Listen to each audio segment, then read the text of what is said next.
About 400 years ago, when Galileo looked at Saturn through his handheld telescope, he actually thought at first it was a very strange object.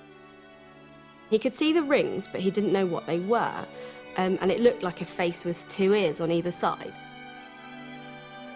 400 years later, in 1997, NASA launched the Cassini spacecraft on a mission to Saturn, allowing us to see it like we'd never seen it before.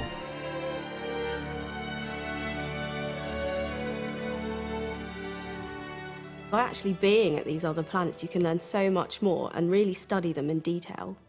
Unlike the rocky inner planets of our solar system, Saturn is a gas giant.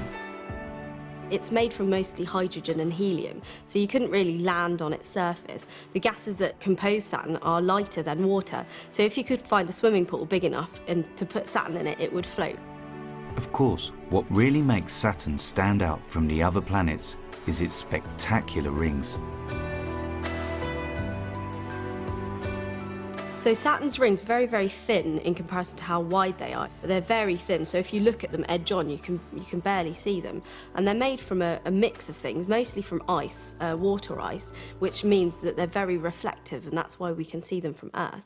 Cassini has also revealed a whole army of moons orbiting around the planet. We thought that there were about 20 moons, but Cassini's shown us there are at least 60 moons and counting, and these moons are incredible in themselves. They range completely from some that are shaped like potatoes, some that are huge sponges made from, we think, a coral kind of substance. There's one moon, Mimas, that looks like the Death Star, if you've ever watched Star Wars. But one of the moons in particular caught Cassini's eye, Enceladus. At first glance, it looked like a cold and lifeless, icy body. But then Cassini caught the moon in silhouette, and it revealed something spectacular.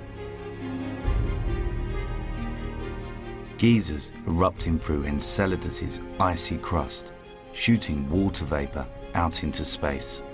This water vapour has to come from somewhere, so if it is coming from underneath the icy crust, is there a liquid ocean of water underneath? Well, we don't know.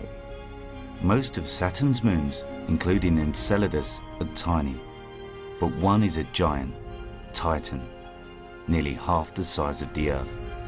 The moon is covered with a thick atmosphere that shrouded its surface. But Cassini carried a probe built by ESA called Huygens that descended down through the atmosphere and onto the surface of Titan, revealing an intriguing looking landscape.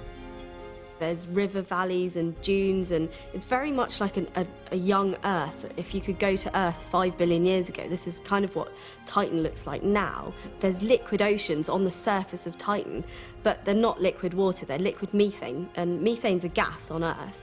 But because it's so cold at Titan, so far away from the sun, the gaseous methane on Earth is actually a liquid on Titan. With spacecraft like Cassini, the distant wonders of our solar system have been brought closer to home. Our planetary neighbourhood now feels that little bit smaller, but we should not forget that sending a spacecraft to another planet is no easy feat. What I've got here is a scale model of the solar system using different foodstuffs to represent the different planets. Here we have the Sun, Mercury, Venus, Earth, Mars, Jupiter, Saturn, Uranus and Neptune. Now this gives you a rough indication of how big the planets are in relation to each other, but it doesn't tell you how far away they are from each other. I really want to show you this because then you'll see how amazing it is that we sent a spacecraft from Earth to Saturn. Now if this was Earth and if Saturn was this big, let me show you where Saturn would really be.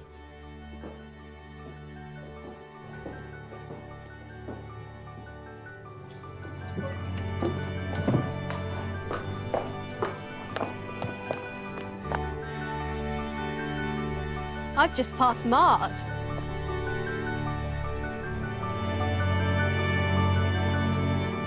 There goes Jupiter.